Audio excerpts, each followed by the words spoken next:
खुरुमजे ma'am Poonam Kangle A to जेने ma'am फम the मरुइबा ई पाउ खरा update पिजरके अहानबा पाउदा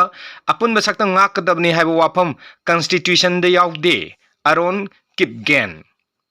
Manipur gi apun basakta ngakadabni haiba wafam Indian constitution da yaudde haina kuki militant sing apun lup ama oriba United People's Front UPF ki spokesperson aron kipgen na India Today da pe interview ama da phongdokre Mangna hai ki handak ta center ga khu ekpina kiba suspension of operation su agreement ta legislature yauba union territory ama Indian constitution gi makhada semnabagi political dialogue tawnaba yamna maruba clause ama hapchille akang naba matangi manungda political dialogue chathadna Indian constitution gi makhada legislature yauba union territory ama semnabi thorang lokhalagani September mari da khu ekpina kiba agreement aduda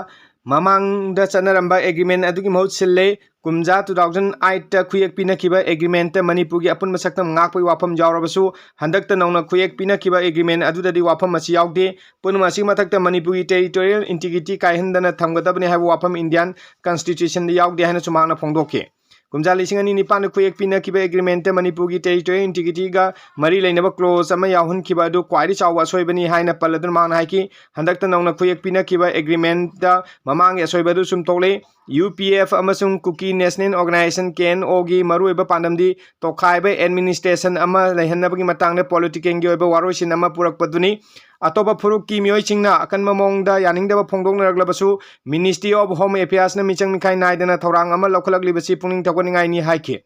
su agreement khuyek pina khraba militant singi khulai thadokpagi matang na mahana ki kumja lising ani nipan da han boina su agreement khuyek pina ki matamda kada sina khulai surrender tawkhiba leite designated camp sina khulai sing punna thamjin bani security gi oiba maram khardagi tangai phadan khulai adu thamhobane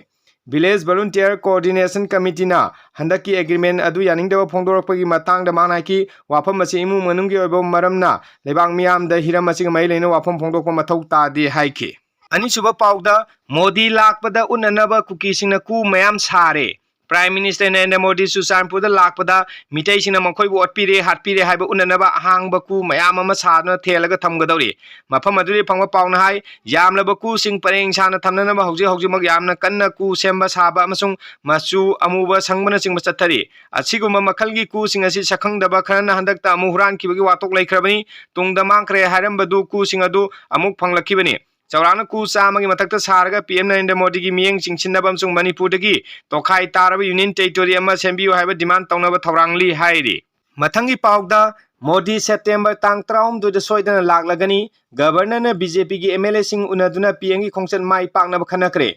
Prime Minister Narendra Modi pung khara khaki khongchat ta September 13 da Manipur da soidana laklagani mak laklagani haiba wafam asi BJP Manipur state unit ta party gi high command sing na iba seron ama tharakton khangalakle hai na unit asigi vice president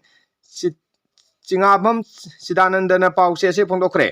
Prime Minister gi Manipur gi khongchat asi mawning ase ayuk Governor Ajoy Kumar Balana BJP gi MLA sing amsung BJP state unit ki President A Sardar Kaudun wari sanakre wari sanaba adudasu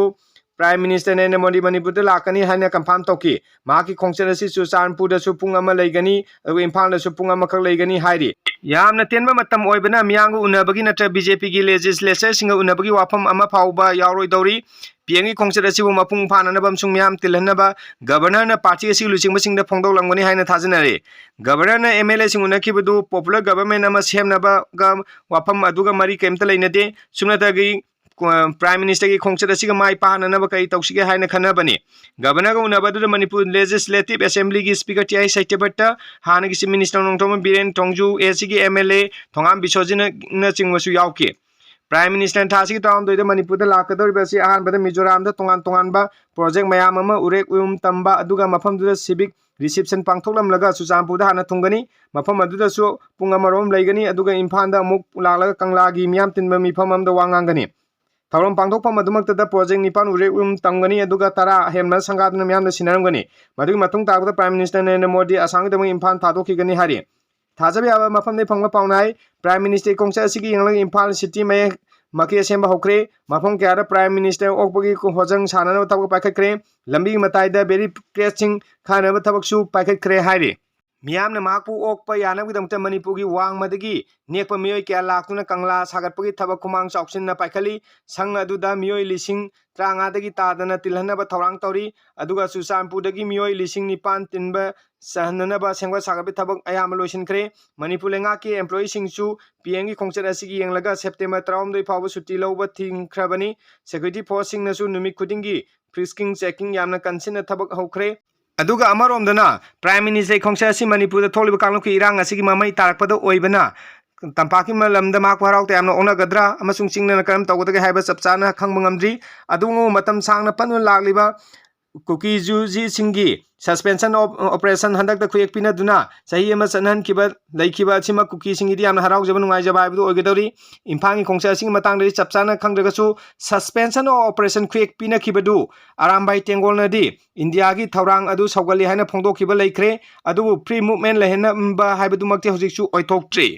पाव सिगल लोइना ngasi Manipuri पाव pizza Matang सि लोइसिनजगे ma'am Punam नुंसि बिनो channel सि like share and subscribe टॉक्स बिहानो सु नोलोंग सिंगजरी खुरुमजरी।